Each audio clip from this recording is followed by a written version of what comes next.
নমস্কার পাবলিক, আমি রাতুল রায়। আপনারা এসেছেন অল অ্যাবাউট রাতুল। আজকে চলে এসেছি একটা মেলাতে, সেটা আমাদের আমতাতেই হচ্ছে। আমতার ঠিক নয়, আমতার একটুখানি আগে মানে বড়গাছিয়া নামক জায়গা থেকে একটুখানি যেতে হবে কাপড়পুর। এখানেতে কাপড়পুরে মূল কালীর মেলা হচ্ছে, তো সেখানে আমরা চলে এসেছি আমি আর দাদা। আমার দাদা ছোটোবেলা থেকেই নেশা হচ্ছে এরকম টার্গেট, মানে যে সমস্ত এগুলো আছে, প্লেগুলো আছে, সেগুলো খেলতে খুব ভালোবাসে। তো সেই জন্য এখন বন্দুক ফন্দুক নিয়ে নিয়েছে। 5টা হচ্ছে 30 টাকা। তো এখন একটুখানি সোয়াগস মারবে, তো সেই জন্য কাপড় জামা সমস্ত ঠিকঠাক করে নিয়ে তারপরে মারছে। তো মেলা কর্তৃপক্ষ থেকে বারণ ছিল ভিডিওটা করবার জন্য, ঠিক আছে, যাতে ভিডিওটা না করি আমি, তো তাও আমি লুকিয়ে ছুড়িয়ে করছি। তো দেখতে পেয়ে গেছিলো পরেতে, তো সেই জন্য আমি আর কন্টিনিউ করতে পারিনি। তো সেজন্য আমি কেটে দিলাম এই ভিডিওটা। তো দেখতেই পাচ্ছ এখন কিন্তু দাদা মারছে, কিন্তু মারার পজিশনটাই আমাকে কেটে দিতে হলো।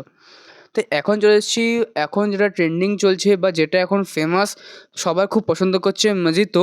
তো সেই মজিতোটা খেতে আমরা চলে এসেছি। আমাদের এখানে থেকে কাপড়পুরে স্টল দিয়েছিল একটা উত্তর 24 পরগনা থেকে কাকু এসেছিলো। তো দেখতেই পাচ্ছ কাকু কিন্তু একদম পুরো সেট আপ নিয়ে বসে পড়েছে।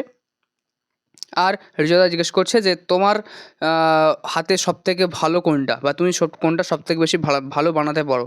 তো দাদা যথারীতি বলছে আমার হাতে সব কিছুই ভালো লাগে, সব কিছুই ভালো বানাতে পারি। তোমরা বলো তোমরা কি মানে খেতে চাইছো। তো আমরা বললাম যে মজিতো খেতে চাইছি, কিন্তু মজিতোর অনেকগুলো ফ্লেভার হয়, তো কোন কোন ফ্লেভার আছে সেগুলো আমরা জিজ্ঞেস করলাম। কিন্তু বলে যে ওই ম্যাঙ্গোর ওপরেতে যত রকমের ফ্লেভার হয় না, কাঁচা ম্যাঙ্গো, হ্যাঁ, এই এই যে সমস্ত যে ফ্লেভারগুলো আছে, এই সমস্ত ফ্লেভারগুলোই কিন্তু পাবে, এছাড়া আর অন্য কোনো কিছু ফ্লেভার পাবে না তুমি। তো যাই হোক, আমরা অবশেষে কাকাকে ভুলিয়ে ভালিয়ে একটা ম্যাঙ্গো, কাঁচা ম্যাঙ্গো মজিতো অর্ডার করলাম। তো কাকা প্রসেসটা করছে, এবং কাকার আমি জিজ্ঞাসা করলাম কোথা থেকে এসছে, বললো উত্তর 24 পরগনা থেকে এসছে। এবং আমাদেরকে দেখাচ্ছিলো, ক্যাটালগ দেখাচ্ছিলো যে তোমরা মজিতো ছাড়াও কিন্তু এগুলো এগুলো নিতে পারো, যেগুলো সামনে সাজানো রয়েছে, ঠিক আছে। তো আমরা সেগুলো নিয়ে আমরা ডাইরেক্ট কিন্তু মজিতোর দিকেই ফোকাস করেছিলাম, মজিতোই আমরা খাচ্ছি। এখন প্রথমে দিয়ে দিল বিট নুন। কাগজের গ্লাস, মানে প্লাস্টিকের ট্রান্সপারেন্ট যে গ্লাসগুলো হয়, সেই প্লাস্টিকের ট্রান্সপারেন্ট গ্লাসগুলোতেই দিচ্ছে। আর ওই দেখে ওই দিকেতে দেব বর্মন গান করছে। আজকে আমাদের এখানেতে দেব বর্মন এসেছিলো এই মেলা উদ্বোধন করতে। তো এই মেলা উদ্বোধন নয়, সরি, মেলার উদ্বোধন প্রায় 24 তারিখে হয়ে গেছে, আজকে 1 তারিখ, আজকে লাস্ট শো। তো 1 তারিখে এসেছিলো দেব বর্মন, মানে মেলাটা ক্লোজিং করতে এসছে আর কি। দেব বর্মন ওখানে গান করছে, আর এখানেতে দাদা মজিতো বানাচ্ছে। তো প্রথমেতে লেবুর দিয়ে দিল, লেবু আর বিট নুন দিয়ে দিল।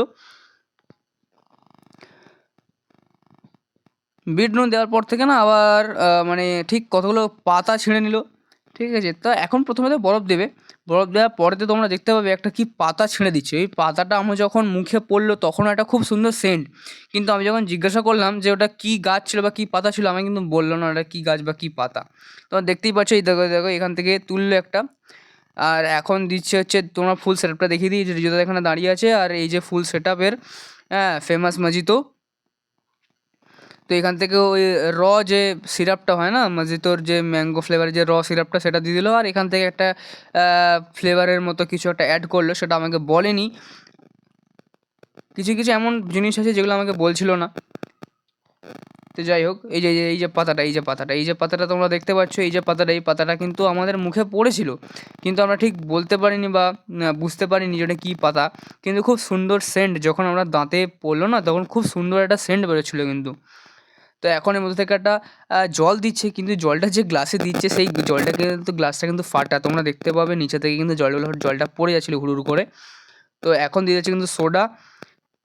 একটা একটা বোতল অর্ধেক খালি ছিল, কিন্তু একটা বোতলে হয়নি, আর একটা বোতল কাটতে হচ্ছে নতুন। তো দেখতে পাচ্ছ দেওয়া হয়ে গেছিলো, ওটা দিয়ে দেওয়ার পরে তো এখন কিন্তু জলজিরা দেওয়া হচ্ছে। একটা গ্লাসে জলজিরা দেওয়া কমপ্লিট, এবং আরেকটা গ্লাসে জলজিরা দিচ্ছে। আর সবথেকে দুঃখের কথা হচ্ছে যে আমরা যে দাদা উত্তর 24 পরগনা থেকে এসছে এবং বানাচ্ছে মজিতোটা, সেটা আমরা ক্যাপচার করতে পেরেছি। কিন্তু আমি যে খাচ্ছি বা দাদা যে খাচ্ছে সেটা আমি ক্যাপচার করতে পারিনি, কারণ তখন আমার ফোনটা সুইচ অফ হয়ে গেছিলো, ফোনটা আমার ডেড হয়ে গেছিলো, সুইচ অফ হয়ে গেছিলো। তো সেই জন্য আমি কিন্তু আর ওই ক্লিপটা নিতে পারিনি, তো তার জন্য আমি আন্তরিকভাবে দুঃখিত। তো আপনাদেরকে যে এইটুকু দেখাতে পেরেছি বা এইটুকু পোর্শন আপনাদের কেমন লেগেছে, অবশ্যই আমাকে কমেন্ট করে জানাবেন।